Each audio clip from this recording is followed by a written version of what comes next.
Welcome to the Pinning Combination Podcast. I'm KJ Pilcher, joined by the incomparable Dick Briggs, ready to discuss a little college and high school wrestling action from the last week and in the week upcoming.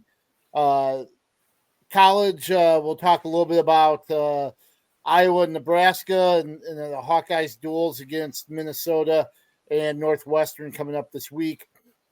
We'll talk about UNI and Iowa State and their wins this last weekend, getting ready for a big weekend at the McLeod Center on Sunday with UNI and Iowa State locking horns there on Sunday afternoon. We'll also discuss the girls' high school state tournament and the boys' state duals tournament last weekend at Extreme Arena in Coralville, as well as the upcoming district meets briefly this Saturday. Briggsy, how are you? Have you dug out? Have you started to dig out yet? Are you waiting for it to all to fall before you start shoveling? Yeah, I'm gonna wait. At least wait till we're done here, and then see where we're at. So I might decide to do it in two groups. So, but it's coming down. Yeah, we got pampered in January with some really good weather, and then now we're being reminded that it is still winter in Iowa. So we'll have that to deal with. So if there are any wrestlers that are looking to cut weight for this weekend and get an extra workout in, let me know. I know I've got one that'll help us out already here in house. So that's good. Yeah. But let's jump. Let's get into last week's action. Let's just talk about the biggie that was in Iowa City as far as college wrestling goes. Iowa and Nebraska. Iowa on the ropes. Nebraska had the Hawkeyes back in the corner and looked like they were on their way to win, but Iowa able to pull it out, getting a pin from Stephen Buchanan at 197. And then Ben Keeter finishing off with a major decision at heavyweight. But maybe a little bit of a hangover from Penn State. Maybe Nebraska just kind of had their number up into those last two matches. What was your takeaway from Friday and the Iowa-Nebraska duel? Well, you had 5 close matches, and 4 of the 5 went Nebraska's way. And I just, at least that's what appeared to me. And I didn't expect that to be so close and to go down to the last 2 weights. And I'm not sure a lot of people did, but I'm guessing the arena was pretty quiet. Were you in the arena, or were you like me? No, I was covering the girls' finals at the Extreme Arena. Oh, that's right. Yeah. Yeah. J.R. Ogden came out of retirement as far as coverage goes, and he's done that multiple times. So JR happened to pick a really, really good one to be able to go and cover on Friday. But yeah, Iowa pulled it out 19-16. I mean, when you look at it, at 133, you knew that would be a decent match with Ayala and Van D. Maybe Hawkeye fans thought they'd get a major there possibly, but had to settle for the decision. No teamer, even though he's in this week's probable lineups for Nebraska Northwestern. But Miguel Estrada still, I mean, I tell you what, I like it. I like watching him wrestle. I like what he's done, even when, he's taken some ranked guys and has been a move within winning it, even though maybe he hasn't really put too much of a thread in the flip in the match, but still wrestles close. He might be somebody that's going to be a really big part of the lineup kind of going forward. He lost 4-2 to Antrell Taylor, who's ranked 4th. But even though I guess you're looking at it as a moral victory a little bit, I like the way the guy wrestles, and I really hope he has success in the future because, I think he's a fighter, he's a competitor. I agree. Yeah, I think we were talking about close matches. That was one of the close matches, but on paper it probably shouldn't have been. So he right. There's a guy that probably wrestled pretty darn well, just didn't get the win. And I agree with you. Keep an eye on him. He's a sleeper. Parco with a big win over Ridge Lovett. I think that might be one of the standout wins on Iowa's side there. Obviously, that's a good win for Parco, even though it was just 3-2. That can factor in a lot when it comes to seeding at the Big Ten here in a little less than a month. You figure things kind of have to be a little disappointing at 74 and 84.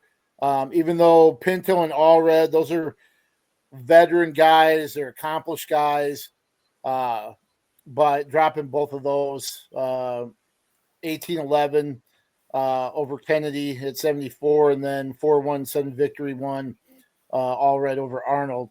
You think that's those are two matches that they probably didn't expect to drop both. Right, and with Arnold's loss, that creates the old question mark. What's going to happen? What do you do there? And I think you still stay with Gabe, and as long as Ferrari's all right with it, keep him redshirted,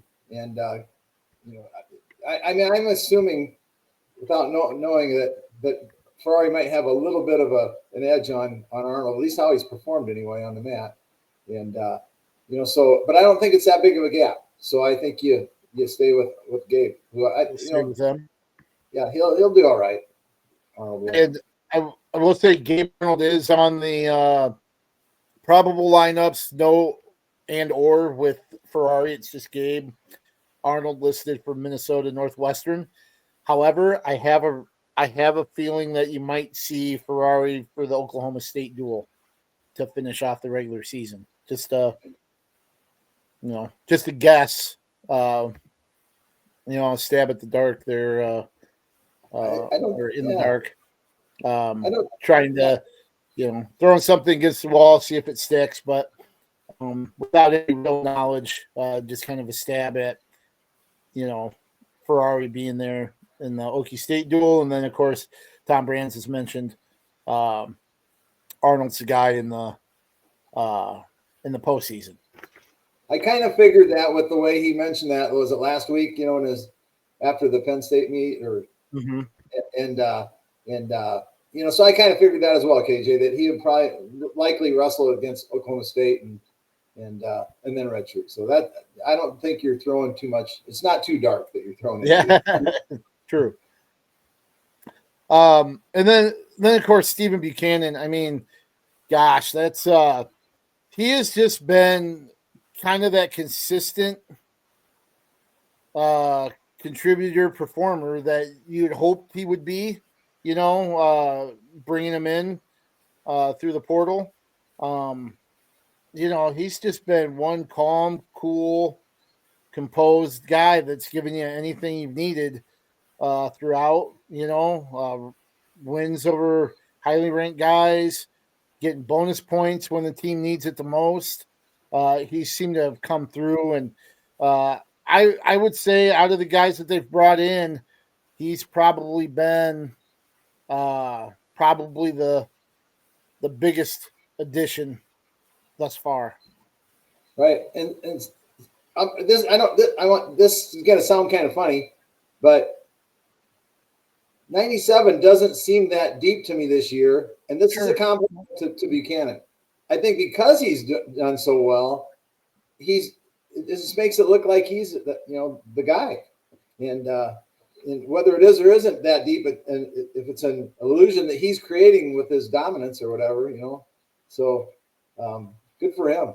You understand what I'm saying? Does that make sense? No, for sure. That in to serve your point, he is a unanimous number one, and that's not necessarily something that like Ayala's top ranked in a couple polls. He's 2-3. So a lot of times the polls don't align with kind of the ranking order, but Buchanan is at number one, unanimous number one across the board through the main four rankings.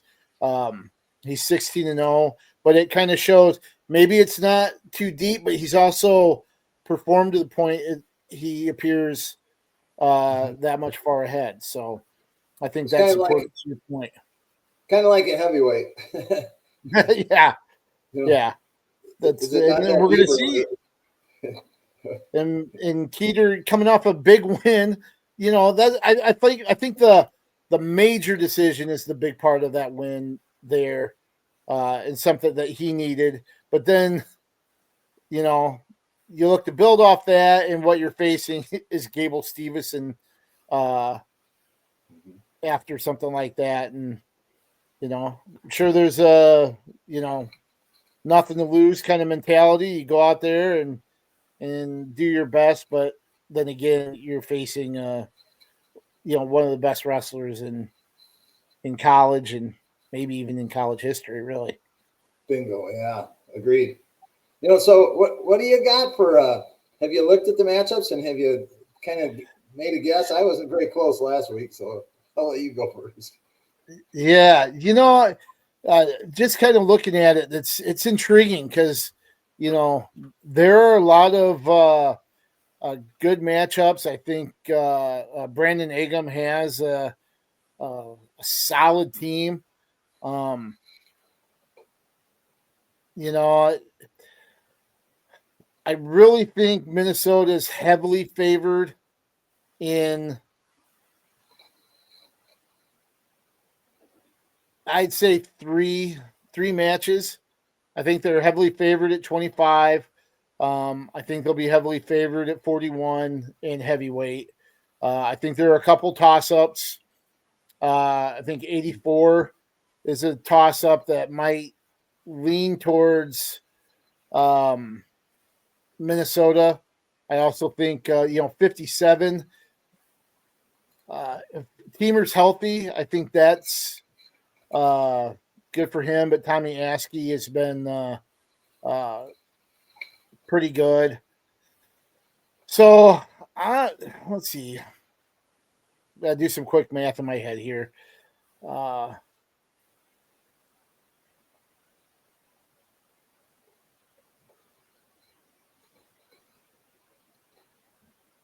Okay.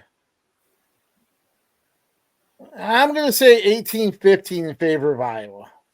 Wow, I had 19-16. Really? So, yeah. So pretty close. Pretty close. Yeah. I mean, you got to figure probably bonus points at heavyweight for sure. Yeah. Minnesota. So and maybe 6. I mean, and I was thinking 141 as well. I know Colin Shriver. You know, they're but Von Bar has been pretty salty, pretty good this year. So yeah, so we'll see. I mean, if things teeter the way, you know, up the north way, Iowa could, you know, if it goes down to heavyweight, if they're within 5 or even 6, you know, to go to a tiebreaker, the meat could sway to the north. So yeah, the margin of error is not near as wide as it has been in maybe the last few meetings between these two programs. So right.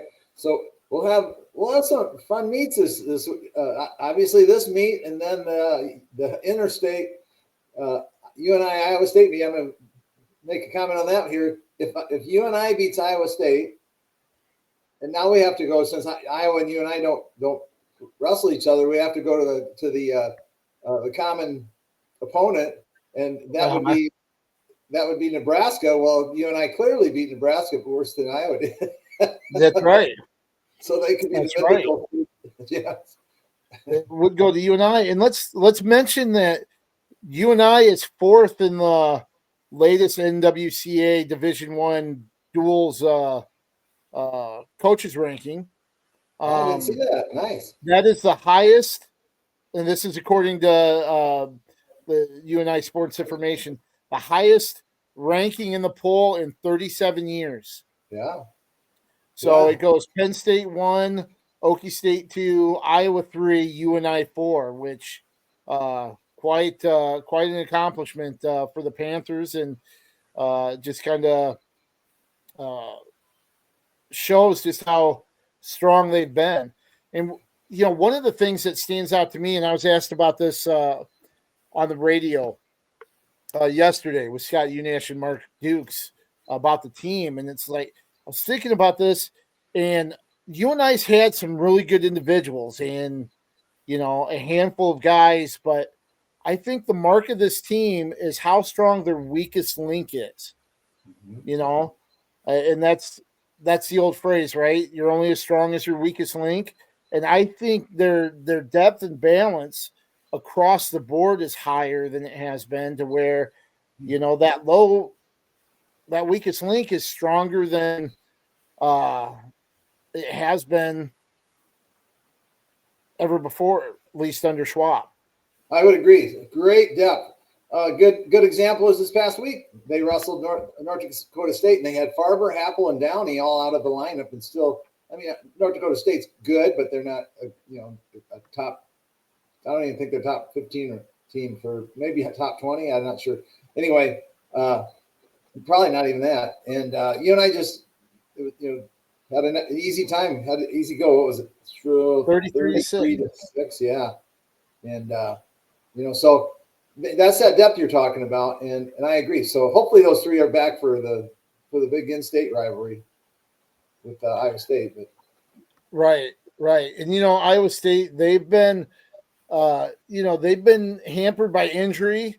And then you look at what they've done, and they're still 10-4 and 4-1 in the Big 12. Their only loss, like you and I, to Oklahoma State. So, this has been maybe a little bit of an underrated or under the radar coaching job from Dresser and Metcalf and St. John, with what they've, Bastida. They lose, Carroll leaves the program. Echemendia not in the lineup. Somebody else, who am I missing? They had not Chittum, but go.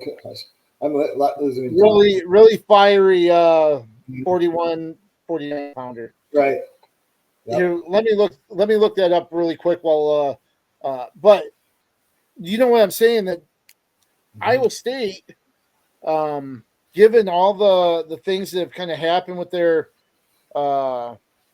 lineup, Tarakina's still not in there. They've still produced pretty well considering all that's happened. And particularly at 33-41 with the Frost twins, they're doing a great job. And then follow that up with Panero Johnson at 49. Those three have been real solid. And I think it is, I always not sure if I pronounce it. Is it Gatan or Gayton? At 74. Gatan? Gatan. Yeah.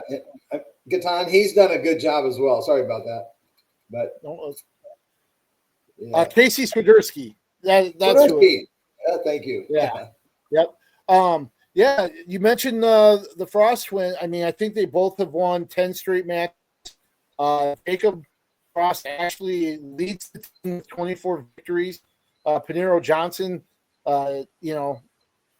he's wrestled from 149 to 65 this year. He's won 13 straight matches. So, it's gonna be interesting. Kind of before looking at their lineups, and they had quality wins against Arizona State and Pitt this last weekend. They do have South Dakota State on Friday. Does that affect anything, do you think, having that duel with the Jackrabbits in Brookings before going to Cedar Falls 2 days later, or is that not really a big influence on anything? I think it can be a factor. It was the other way around, maybe even more so. if it was UNI and then South Dakota State, but kids manage their weight pretty well. They have to with the short turnaround on weigh-in and then getting on the mat. So it's less of an issue now than it might have been, like, say, when I was wrestling and you were wrestling, KJ, with bigger gaps there. Sure. But so that's the sleep and the travel could be a factor, I guess. So yeah, it could be a bit of a factor.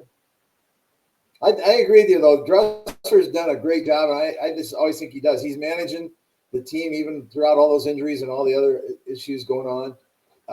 I think they're going to be a good team, fun team to watch. At tournament time.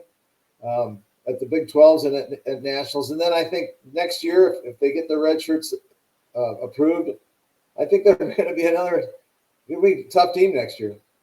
Yeah, for sure. For sure. Let's see, Iowa State, they actually have won, I think, the last four duels. In this series, and UNI's last win was 2019 in the West Gym, which is no longer around. They won 22-13 that night. Does UNI get it done again? Yeah, I think so. I actually have them favored. I wouldn't call it heavily, but I have them favored certainly to win this duel. And if they don't, I think it's theirs to win or to lose, I guess, or whatever. So again, it depends on what lineup UNI puts on with those three guys out of the lineup, and then and also what lineup Iowa State brings. I think both of them are going to be as full of strength as they can possibly be based on their injuries and such. Do you have a prediction like we did with Iowa? If I go full, if those three guys are back in the lineup, I got UNI winning 24-9. So I originally had 23-9. Oh. However, I could see 20-12. I think there are a couple toss-up matches. I think I've originally given 174 to UNI. I could see Gaitan coming away with that one to make it 20-12, but I had 23-9 for my original score. Right, so we're pretty close. That's scary. Yeah, and I'm exactly. I had 174 favoring UNI slightly. Yes. So I'm exactly right on with you there. So yeah. So that'll be fun. Both of those, the Iowa Northwestern duel on Sunday is at 1:00, as is the UNI Iowa State duel Sunday in the McLeod Center. So that'll be kind of the exclamation mark on a fun weekend in D1 wrestling in the state as well. And KJ, yep. I'm going to add this. It's going to be a very special night because UNI is saying goodbye to one special senior in Parker Kakaisen.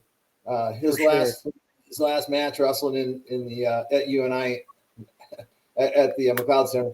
And then you think about this. I'm going off the top of my head, but UNI has had in the modern era 3 Division I national champions. Am I right there? Is it Tony Davis? Tony Davis, Drew Foster, and Parker? And Chuck Eisen. Yeah, so that's how special this kid is.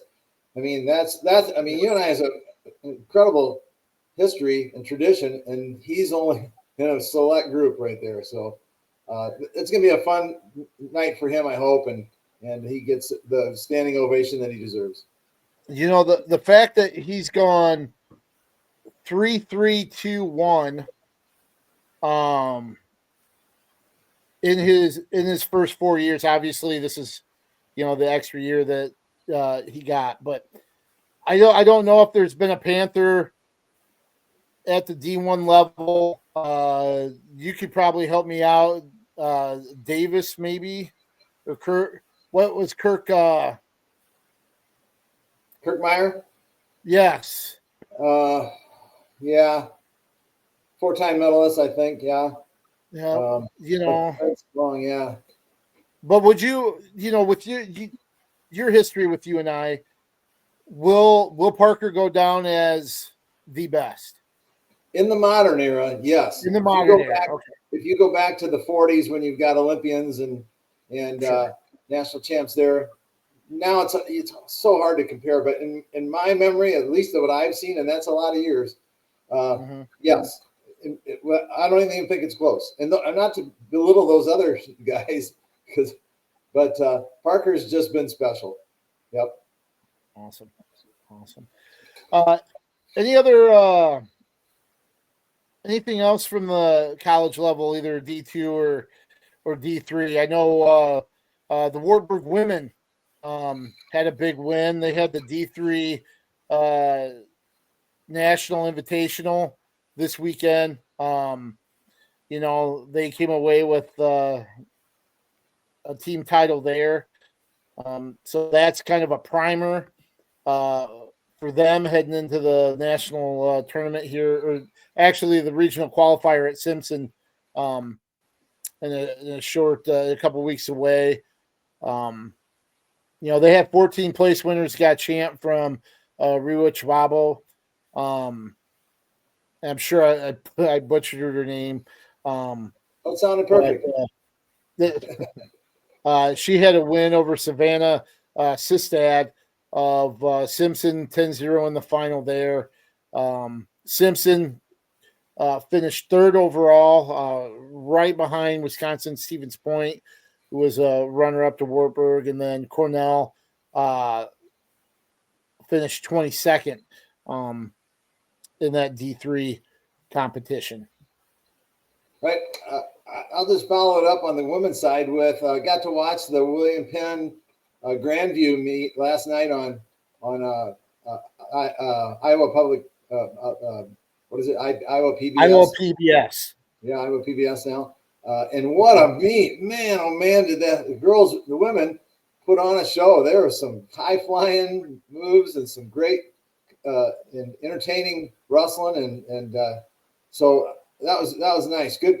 The women really getting after it, and it was fun to watch. So anyway, yeah, and I'm glad Iowa PBS did that duel as well. Those are two Grandview men and women, both leaders in NAIA. Jake Cadle and Cash Wilkie have done a great job at William Penn. When they're at the Soldier Salute, they announced that they got one of the best pound for pound recruits in the nation from Georgia, which, they're choosing William Penn over Iowa, North Central, and stuff like that, which I think is exceptional and just kind of a tribute to the job that they're doing at William Penn, because it's not that easy in a small town to attract the top talent like that, but they're doing a heck of a job with their program, and they have coached some elite talent there already, and they've got more coming in. And just to tack on that with my weak memory, last night there was William Penn had an Olympian from I can't even remember where, Puerto Rico or something of that sort. That is on their team now and has been battling injury, but got back on the team, got healthy. So it went basically down to the last two matches, and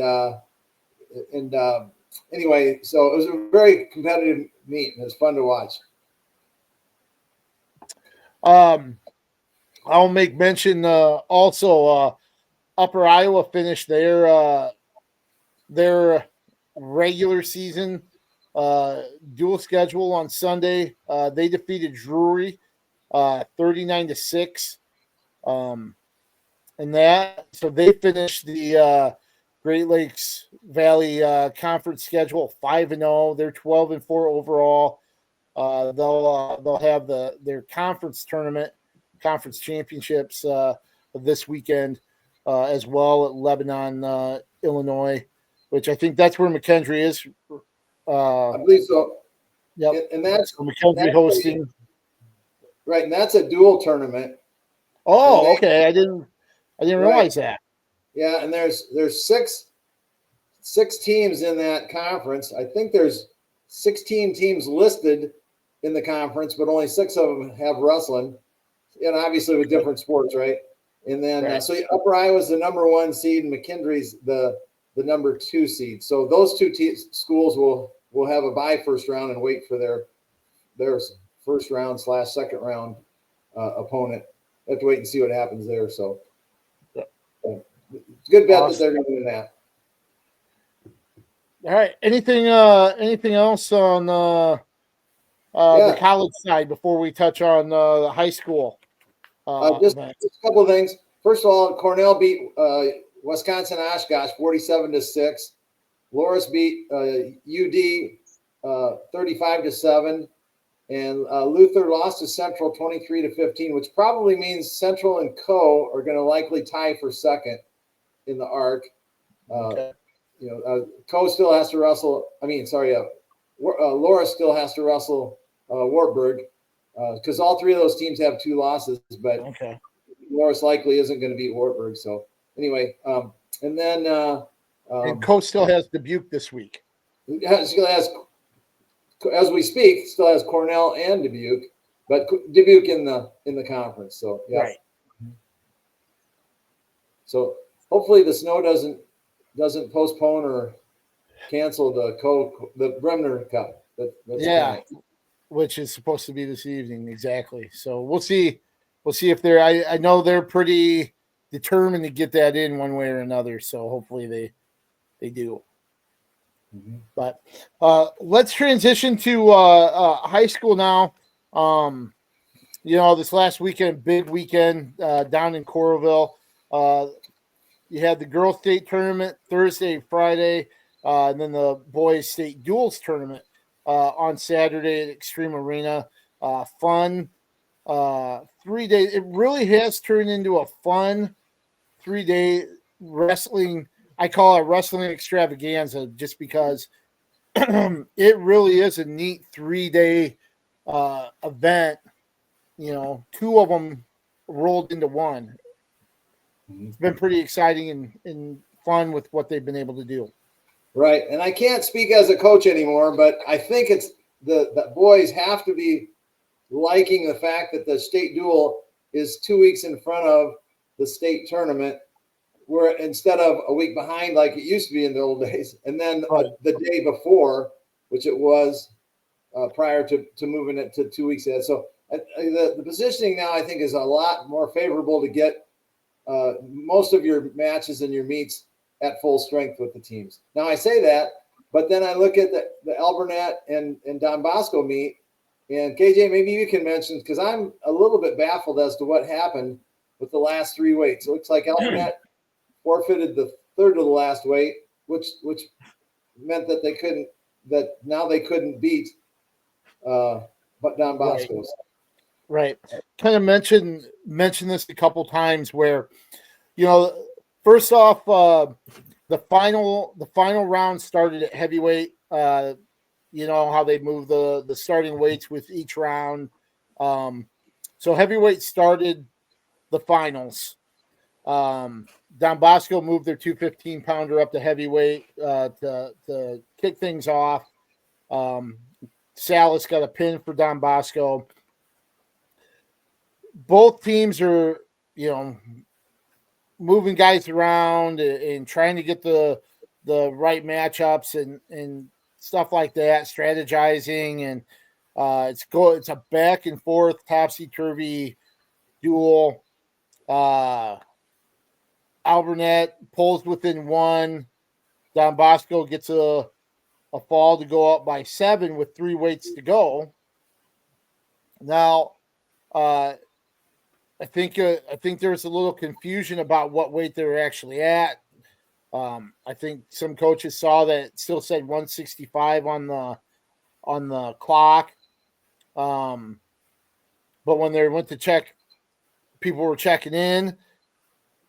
Alburnett was looking to get the right matchup and then decided to move Shaden Washburn up to 190 and forfeited 175, not realizing that just gave Don Bosco a 13-point lead with 2 matches to go.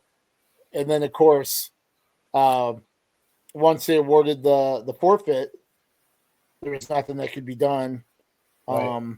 And you could just see the look on the coaches' faces when they kind of realize.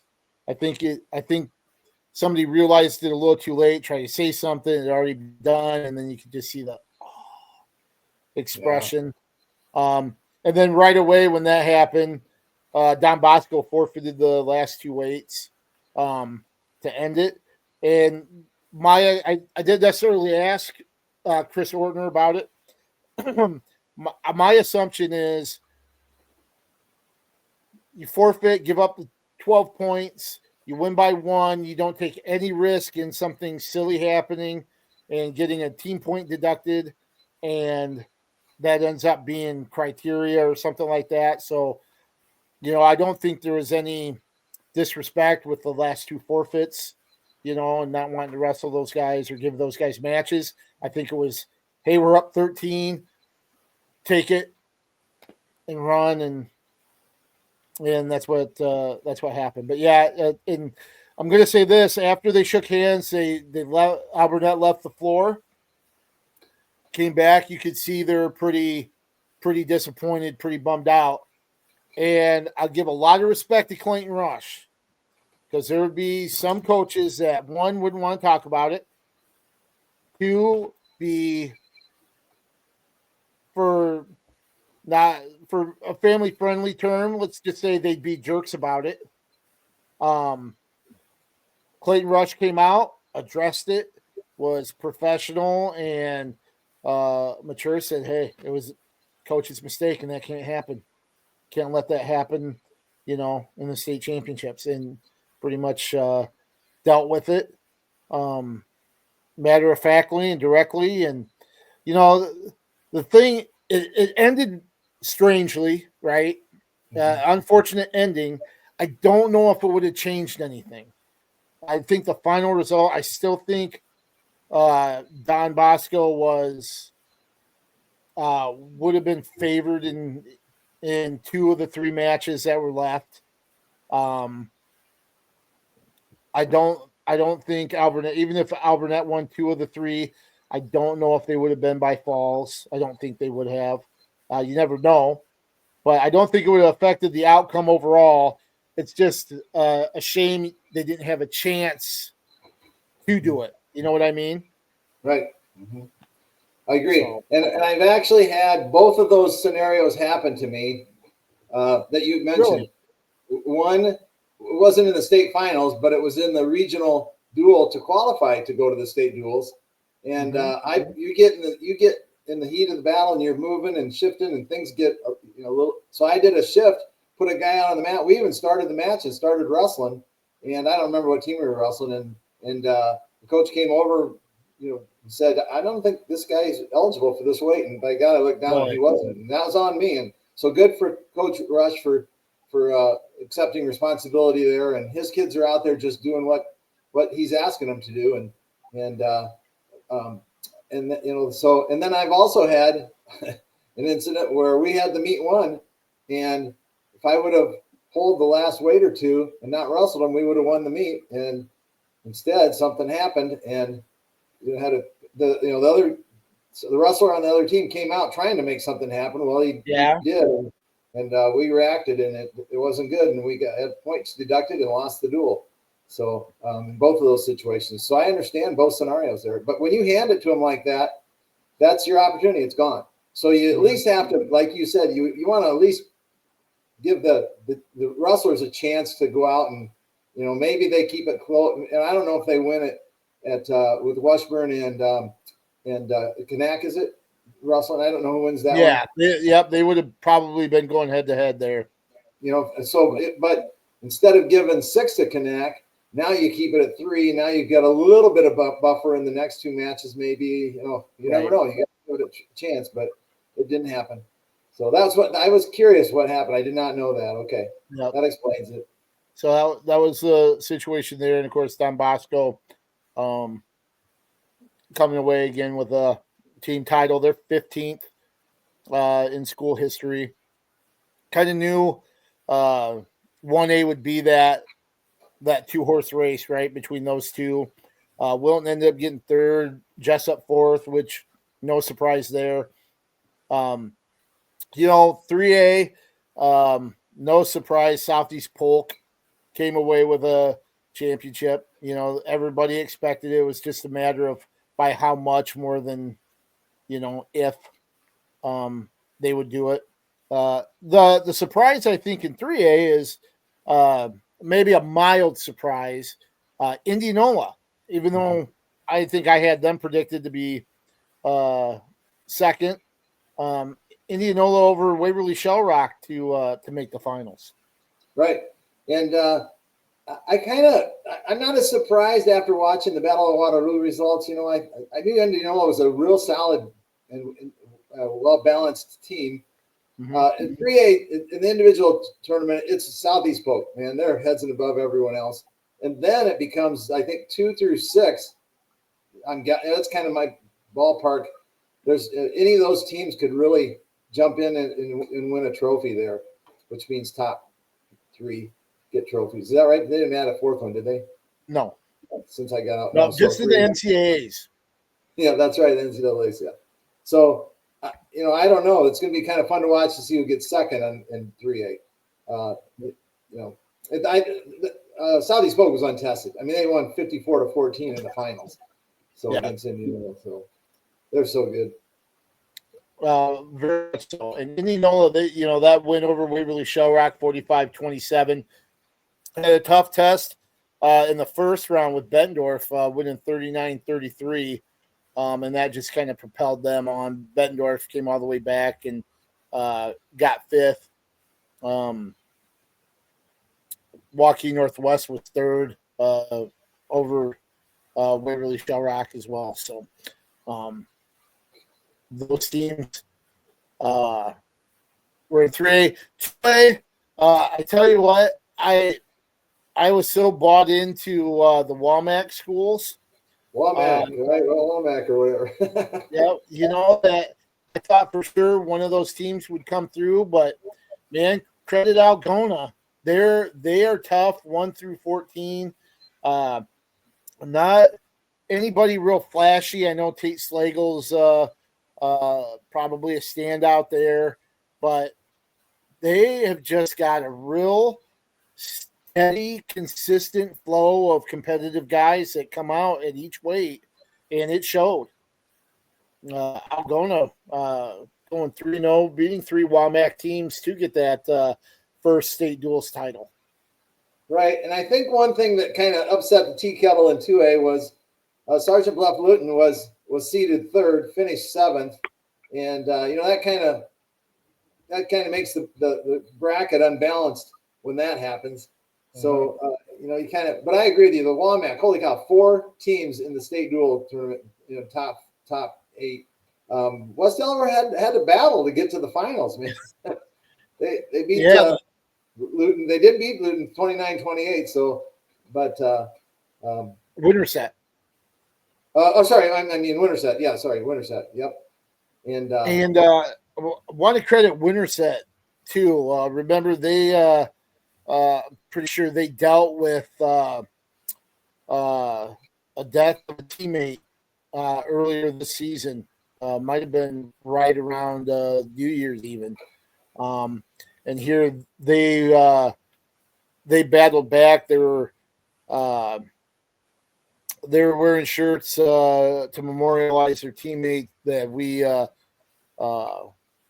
battled with Barry. I believe they said they had a little band on their singlet to memorialize him as well. I believe it Dave Barry. And they nearly pulled off the upset in the opening round against number 2 West Delaware. But then they battled back and got 6th, seeded 7th. So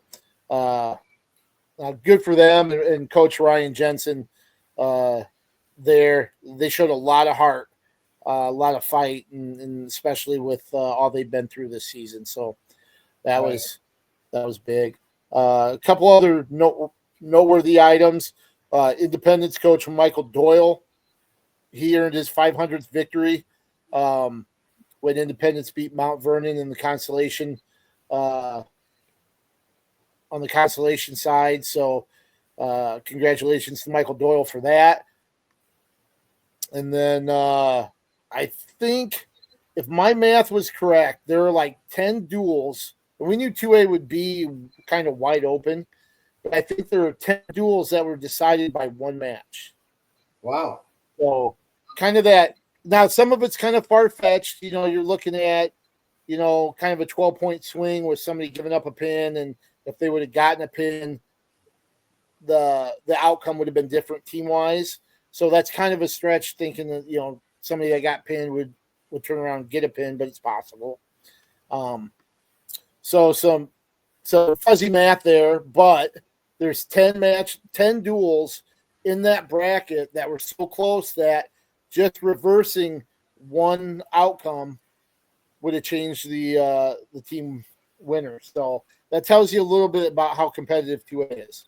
Right. It could have been as little as, you know, maybe a regular decision where a guy got maybe turned to his back and got the fall. I mean, holy cow, wow. So here's something about 2A. I think that of the 8 teams that were represented at the state duels, I don't know, maybe 1 or 2 of these teams will even make the top 5 in the individual state. I just think 2A is going to be so spread out. And maybe all 5. I don't know, but it could be that only 1 or 2 of them. So I agree with you. It's the makeup of a lot of these teams. It certainly could have a way different feel in Des Moines than what this field was like in Coralville. You know, when you look at teams like Burlington, Notre Dame that didn't make it, even Union with the guys that they have, they're capable of winning it all. How many guys that they could put into the top 3 or even in Saturday night's finals? You know, that's a team that didn't make it. That could be a trophy contender, and knocking some of these teams at state duels out. I mean, it's gonna be really interesting to see, you know, how some of those other teams fare in a traditional tournament style compared to, you know, the programs that, you know, how they fared here. Right, and you know, even looking at Mount Vernon, who finished 8th, who could jump, you know, way up into the top 3 with their right. They've got 3 really, really strong wrestlers and a couple others that could help with them. So, no, for sure. They've got 5.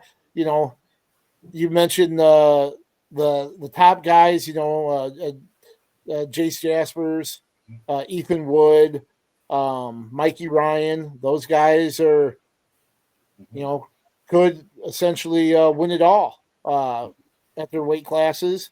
Then you've got somebody like Casey Curran, who's done really well at 190, and some other guys that might be able to kind of find their way to the award stand that could elevate Mount Vernon and stuff. So, yeah, you've got a few teams like that. So 2A, in my opinion, is going to be very fun to watch. So one of the things I wanted to share, and this will allow us to transition from state duels to the girls tournament as well. The attendance figures down at Extreme Arena over this weekend for the state duels tournament. Essentially, it was one long session. They went back to back with each round. They had 3,254 paid fans. That doesn't include upwards to 250 more credentialed spectators, which included like wrestlers, coaches, stuff like that took up space in the stands when they weren't wrestling. So you're looking at that. About 3,500 fans in in Extreme Arena for Saturday's duals tournament. For the girls tournament, overall there are 13,948 tickets sold over the 2-day 4-session event. That does include like 400 to 500 people, spectators that were credentialed, like I mentioned, wrestlers, coaches, administrators that had seats, that the tournament organizers blocked off for them. So you're looking at the biggest session was Friday morning semifinals, where there were 3,899 paid fans. The 1A first round or first session for 1A on Thursday night drew 3831 paid fans, and then the finals it was 3576 Friday night. So I don't know. Personally, in my opinion, I think pretty good numbers for the girls tournament. I don't know how much the Extreme Arena holds, but that's got to be close to a sellout, doesn't it? I think they're considering it sellout. I think it's around 4,000, but when you add in, or 4,400, but when you add in those the areas that were blocked off for the credentialed people to see, those receipts they probably could have sold if they weren't giving those people a spot to watch. It's pretty darn close. Yeah. Well, so we talked to Aaron Gerlich last week and about the growth of it, and maybe looking for another arena down the road. And not that we love the Extreme; it's close and it's such a nice venue. But if you can sell more seats, then I guess you have to look that direction. So right, and especially if they end up going to a third class in the near future, you're probably looking at that as well.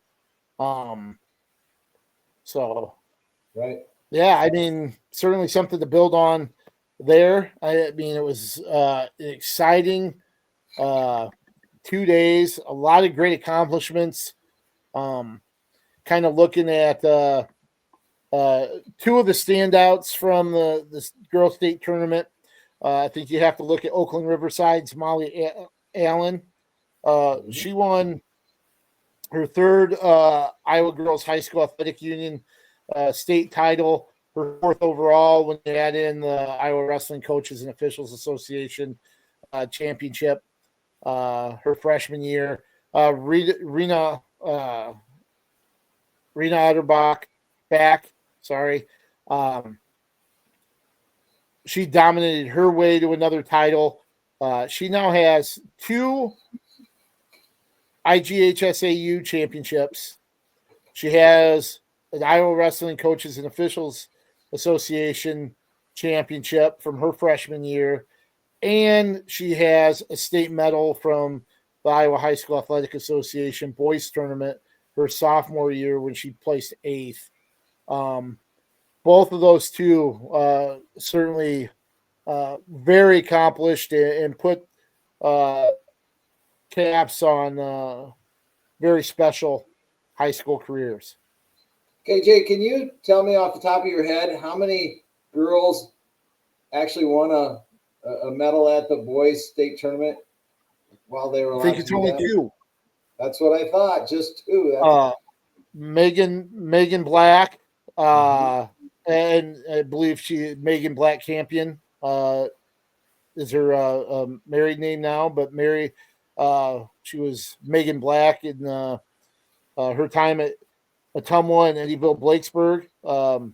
She placed, and then Otterback a couple years ago was a second. And the interesting thing is, Megan Black Campion, after she was done wrestling at McKendree, has gone into the military and has been, I think she's a recruiter and does some stuff with wrestling through the armed forces. Otterback said that her she plans to go into the Army or the National Reserves and possibly compete in the WCAP program. Almost in a way, kind of following in the same footsteps as Campion. So, Right. kind of an interesting connection there. And do I remember that Campion wasn't she handing out awards at the Soldier Salute Yes. this Yep. past? So I very think cool. the last 2 years she has. Last 2 years, okay, very cool. So, and I believe Alan was a state qualifier when she was at Underwood for the boys tournament her freshman year, but did not place. Okay. But one other really special moment too that I think was really cool at the girls tournament. 130-pound finals. Mackenzie Childers was wrestling in 2A from Prairie. Union Communities, Jillian Worthen was wrestling in 1A.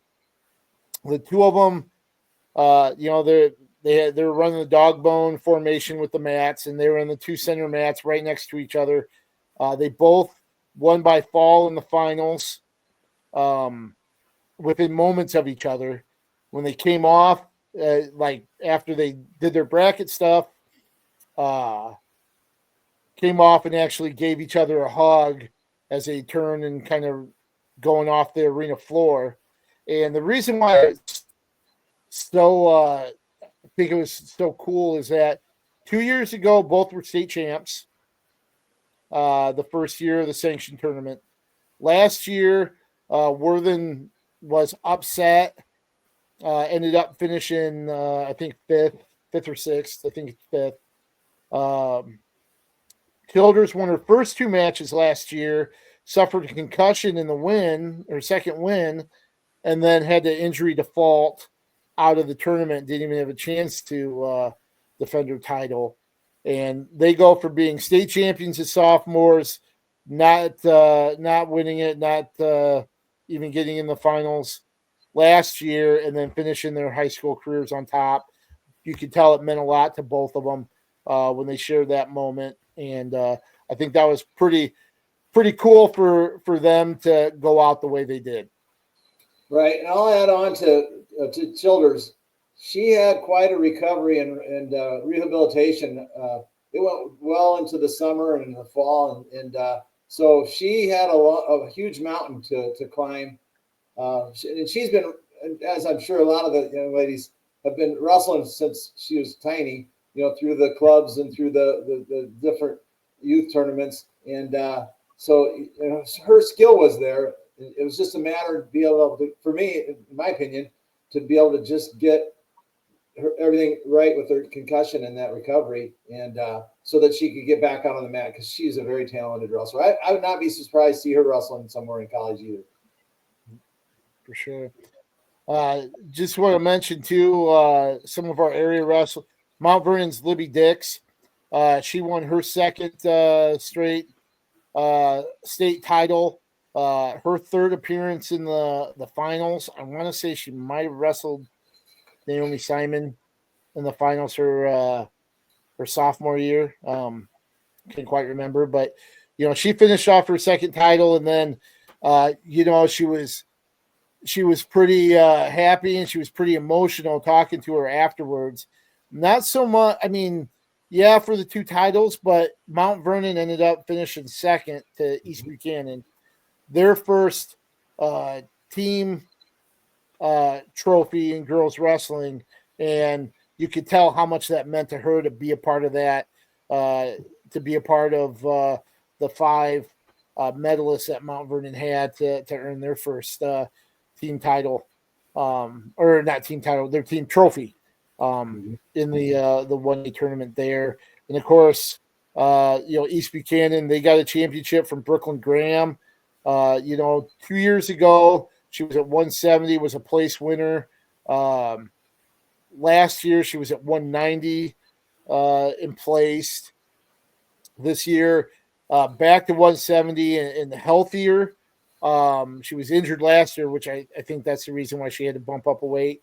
And then now she's healthy, back at 170, and ended up coming away with a team title. Just a junior, so she gets to come back as well, but also a big part of East Buchanan winning that team title in 1A.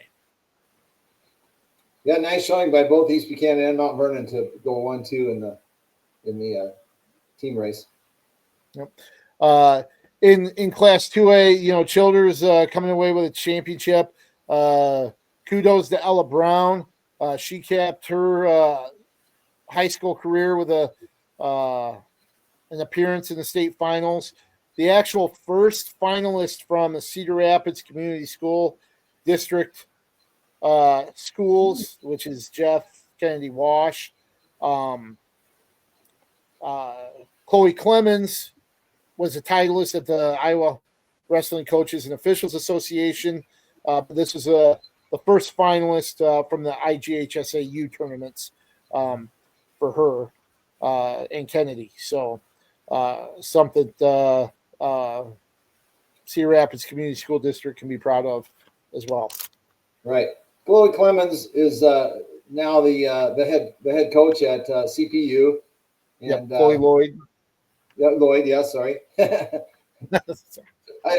watched her grow up with my daughter, so it's your mind's always Chloe Clemens, right? So sorry. Oh, sure. And she's doing a good job. I've got to run into her 2 different tournaments, I think, this year when I was roughing. So yep. So last thing I'll say about the girls tournament, I thought the tournament was fun and exciting. There are still some things they need, like some things that need to get worked out, right? I've seen a lot of online complaints about the live stream. And the thing that's irritating is they said the State Duals live stream is so much better. Okay, I'm not trying to make excuses or provide a crutch for anybody, but this is the 3rd year the girls' union has done this.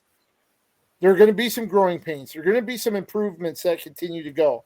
There are some things I heard after the tournament that I heard some organizers and officials said, you know what, we should have done this and we could have done that, or we need to go back. Something they didn't do this year that they did the year before. Next year, we need to go back and do that. They're working on it. I understand there's some frustrations and stuff, but man, you've got to be patient. They've done it 3 years. This is 100 years the boys have had a state tournament, and for duals, it's been what, 35?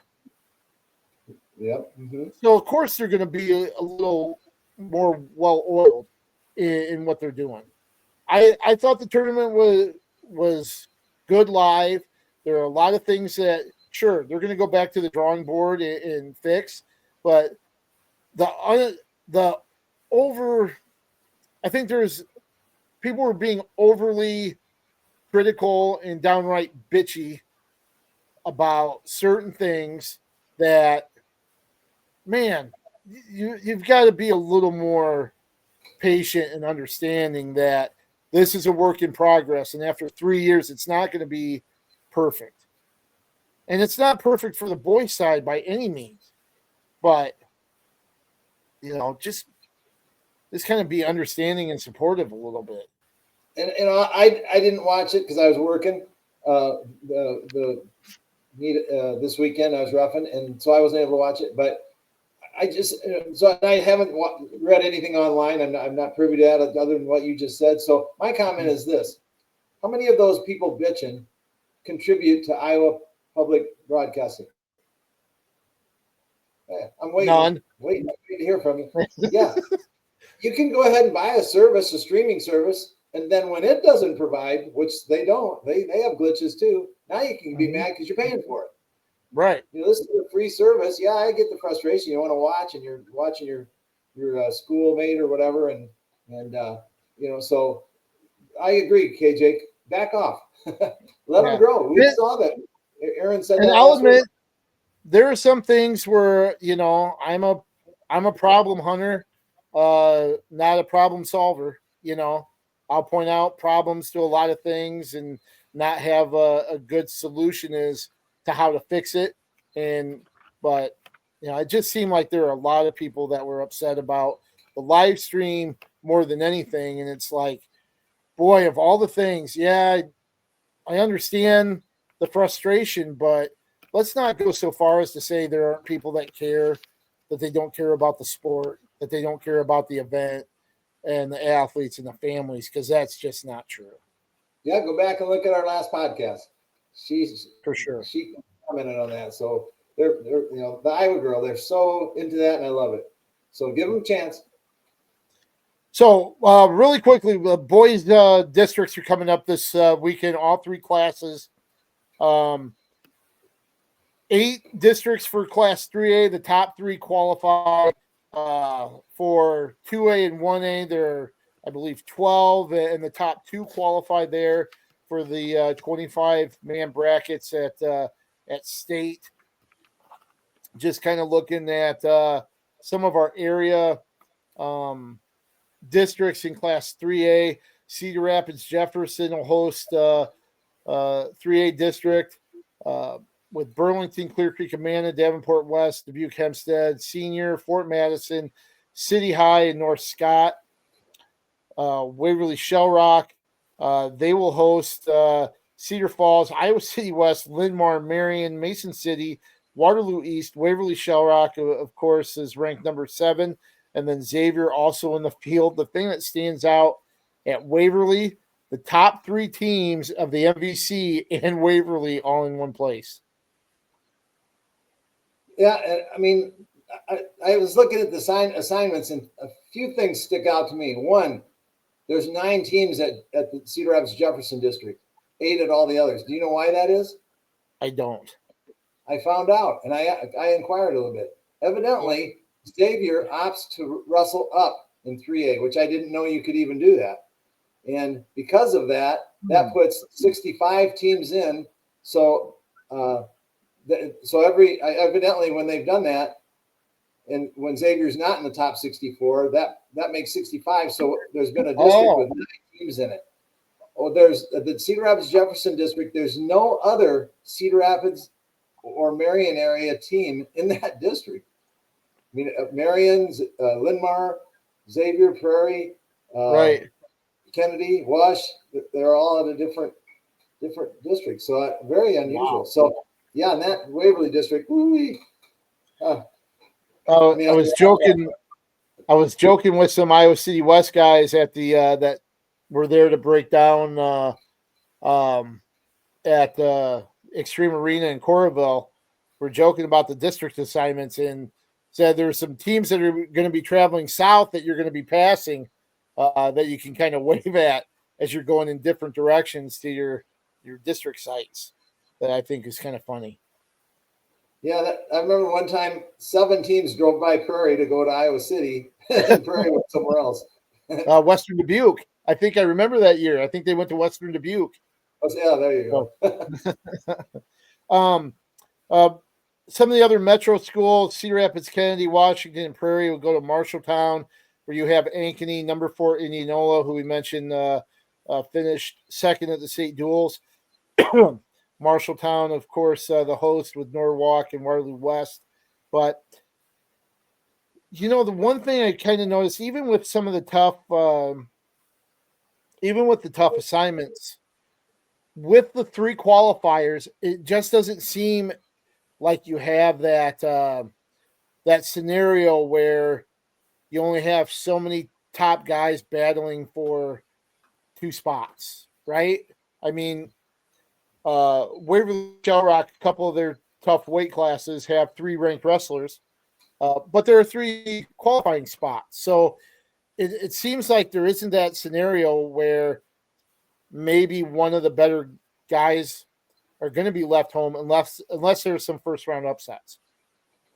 Right. And that's way better than say, well, like I'll go back with my memory. When Kyle was wrestling in 2016, there were 4 ranked kids at his district. So one was going to be out, it was a lower ranked guy. And then out west, there's like no ranked guys. So, because they're all in the Jefferson district. But anyway, so with 3, and then also with the state meet being seeded, it's not as important. I mean, it's important to be a district champ, but now you're still going to be seeded. So like Kyle was a district champ and would have been seeded second. Well, he and the number one seed met each other on the very first round they possibly could have, based on the old system. That's right. So it was just one of those things, and so I like the system that's in place right now. It's much better. I agree with you. I agree. And really quick, the one example I really remember, the year after Zach Witt was a state finalist. Oh, he ends up in a bracket at Marshalltown with Cody Caldwell from Waverly Shell Rock and Gustavo Martinez of Marshalltown. He ends up finishing third. Those two are the two state finalists. They go on to wrestle in the state finals again. And you have a state finalist, arguably the third best wrestler at that weight, staying home. This is why you kind of have that situation now with 3 qualifiers from 8 districts. So, and the runner-up to Kyle that year ended up being the runner-up at state because he's on the other side of the bracket. Oh, geez. So it's a much better system now. So. In Class 2A, have you been able to look at any of those that kind of stand out to you? I'm not. It wasn't a huge glaring thing that was jumping out at me, but I agree. They seem to be really such a spread out. Like we were talking about, it's hard to determine who's going to win it. So I don't know where the strength is. So, and I think it's hard to. I think they did that really well with 1A and 2A, and I think that might be the reason. Might be a byproduct of the fact that they do have 12 districts. Gives you a chance to spread out those the talent a little bit more. I'll just mention a couple of the area hosts that we have. Williamsburg, they'll host Stolen, Washington, Iowa, Mid Prairie, Eddyville, Blakesburg, Fremont, Knoxville, Mediapolis, and Mount Pleasant. Independence, their field up there, they've got Anamosa, Center Point, Urbana, Maquoketa, Monticello, North Cedar, Wahlert. Be interesting at New Hampton, I think. West Delaware, I think, is obviously the top team there. But North Fayette Valley's had a good year. They're in the field with Appleton, Parkersburg, Grundy Center, Charles City, New Hampton, Turkey Valley, Owine, Vinton, Shellisburg, and Waukon. And then Benton Community also hosts one. And this is intriguing a little bit. You've got Davenport Assumption coming over. Benton Community, both of them were in regional final duels and just missed out. You got Comanche, DeWitt Central, Grinnell, South Tama, Tipton, and West Liberty. Some good individuals for those teams. Union is heading up to Webster City, and we mentioned some of the hammers that they have there. And just kind of looking for Mount Vernon. Mount Vernon's at Ballard. Ballard, clear over to Ballard. Yeah. So there you have a couple. They're actually passing what? Williamsburg, Independence, Benton Community. Yeah, there. Yeah. To go all the way over to Ballard in central Iowa. But like I said, 2A's so up in the air. I don't even know if in terms of balance. It seems like they're balanced, so but we'll see. Yeah, and I think the same thing in 1A as well. You've got Alburnett going all the way over to Pleasantville. They'll be in there with some area teams like BGM, Iowa Valley, Sigourney, Keota. Kind of stand out there. Wilton hosts. They've got Durant, English Valleys, Highland, Lone Tree, Louisa Muscatine, New London, Northeast, Regina, Springville, West Branch. And then Don Bosco goes to South Hamilton. The only area team there is North Tama.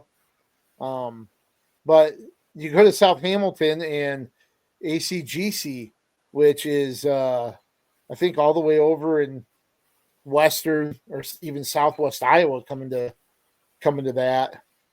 So that's kind of a crazy pairing there. And then MFL Marmac, they've got a lot of regional teams.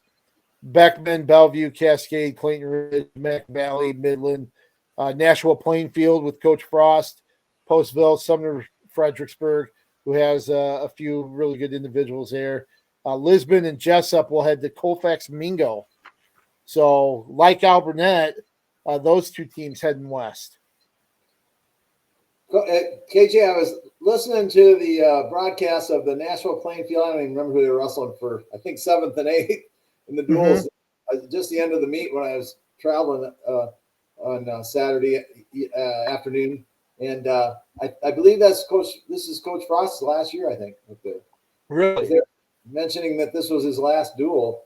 So evidently he's must be retiring. So he's done a great job up there. Wow. Oh yeah, definitely for sure. Yeah, they wrestled Osage for 5th. For 5th, yeah. In the final round at State Duals. So that'll hopefully the Huskies can send him off on a high note here this week. One of the interesting things is Pleasantville. Isn't that near Southeast Polk? Yeah, anyway, it's pretty close. Yeah. Alburnett is traveling clear over to Pleasantville, somewhere near there. Yeah, that's a long hike to spread them out, I guess. Over in central Iowa. Yeah. Yeah. So. And I think 1A is pretty much a 2-team race. And then, Don Bosco and Alburnett, and then throw in Wilton, I think, is probably separated from those two.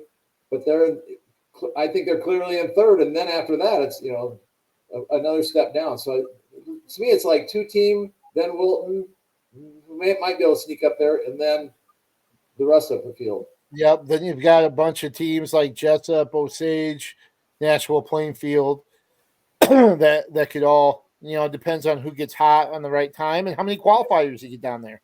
Right. And I think that's going to be key in 2A, with the teams that are spread out. How many point scorers can you get down to Des Moines? It very well could be a situation like when Solon beat New Hampton by half a point for the team title. You get one guy that gets in there and gets a pin, and that could be the difference between, getting a trophy in 3rd place and finishing 3rd or 4th or 5th, or even, winning a team title and getting 2nd or 3rd. Right. So I think particularly 2A and 1A are going to be fun team races for different reasons, but it'll be fun to watch them. I think clearly 3A is Southeast Polk. So. Yep. And then, but I think you could have a cluster of teams kind of vying for that 2nd through 5 spot too. Agreed. Maybe even deeper. Yeah. So this weekend, are you heading anywhere? Are you going to be blowing the whistle at any of the district meets? I don't apply for postseason. Typically, I'm out skiing in Colorado, right? So, I didn't get to do that when I was coaching, so you got to do it when you're not, right? Right. But I'm off. I'm blowing on Sunday at a youth tournament. So okay, all right. Right now, my plans are heading to Waverly Shell Rock for the 3A district up there. That could be TBA too. Those could change. Those plans could change. So we'll see. But make sure to check out our content at thegazette.com. Also, check out Riley Cole, her feature on Autumn Ellsbury from South Tama, who was a state champ this year. Riley announced at the girls' state tournament and had that follow feature. So make sure you get to thegazette.com to check that out and our district preview, as well as all our pre-tournament stuff next week for the state tournament in Des Moines. Again, thanks for watching us today. Make sure to stay in. One last thing, KJ, I wanted to mention Coach Martin at Jefferson did another cool thing. The Roosevelt. Over at Roosevelt, they celebrated the 75th year of Roosevelt wrestling, which is now a middle school or whatever it's called these days. And anyway, so they went down to the pit, the old gym that they wrestled at 75 years ago, and they brought in two of the Van Diest sons from Wayne Van Diest, who was the coach of the team, and then also became the principal when I went through there. And it's just a real neat deal. They also had a salute to the soldiers, so a military appreciation. They offered a hat to me. That's why I'm proudly wearing their hat that they offered. And it was just a really cool night to see, and just a special night. I just wanted to mention that. Awesome. And Jefferson really does a great way of honoring its tradition. You and John Haggerty have done that, and it's great to see Coach Martin carrying that on. And he's had some really neat events the last couple of years. Yeah, very cool. So well done. Very cool. So thanks for watching. We'll be back next week before the state tournament, and highlight what will be coming up in Des Moines and the results from this last weekend. So for Dick Briggs, I'm KJ Pilcher. Thanks for watching, and Coach, take us out with Wyatt's famous line. Let's keep wrestling on the move.